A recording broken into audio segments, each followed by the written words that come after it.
Today's message may perhaps be one of the hardest for us to read. It exposes us for who we are.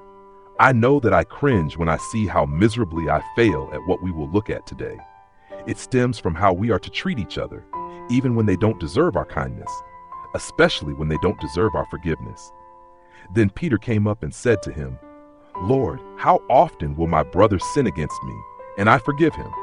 As many as 7 times?" Jesus said to him, "I do not say to you 7 times, but 77 times." Matthew 18:21-22. Jesus then goes on to illustrate what he means. And when we hear his parable, it makes us uncomfortable. Sure, we understand it intellectually, but when we start to see how we must apply it, we see just how radical he is calling us to live. And what he asks, what he expects, is not easy at all. A certain king had a servant who owed him 10,000 talents. For reference, this amount was equal to about 165,000 years of wages, and the man could not repay.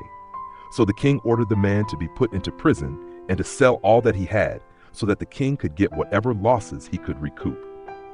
So the servant fell on his knees, imploring him, "Have patience with me, and I will pay you everything." And out of pity for him, the master of that servant released him and forgave him the debt. Matthew 18:26-27. What compassion, what grace. And you would think that this servant would be a changed man after receiving this life-changing gift. But we know the story. And if the truth be told, it probably sounds a lot like our story, doesn't it? We have received from our God forgiveness of a debt that is far heavier than 10,000 talents. But when that same servant went out, he found one of his fellow servants who owed him 100 denarii, and seizing him, he began to choke him, saying, "Pay what you owe." So his fellow servant fell down and pleaded with him, "Have patience with me, and I will pay you." He refused and went and put him in prison until he should pay the debt. Matthew 18:28-30. After receiving a life-redeeming gift of grace, this wicked servant shows no compassion to a fellow servant who owed him a minuscule amount. And when the news got back to the king about his lack of compassion, in anger, the king threw him into prison to be tortured until his 165,000 years worth of debt was repaid. Here is where this gets hard.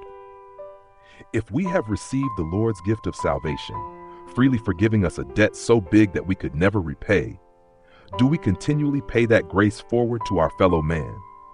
Do we hold the sins of our spouses over them with no mercy?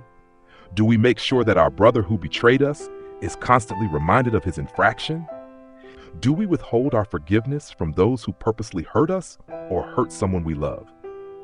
Is there anyone that we refuse to forgive? What Jesus was teaching to Peter and to us is that we must pay forward to others the grace God has shown to us. Forgiveness is not about someone being worthy of it, but like us, it is offered even when someone is unworthy of it, especially when they are unworthy of it. Sometimes it hurts to forgive this way, doesn't it? But I suppose it doesn't hurt nearly as much as it hurt Jesus on the cross when he forgave us. Has someone come to mind while reading this? You're not alone. Let's encourage one another to forgive, even when it hurts. Share your thoughts or reflections in the comments.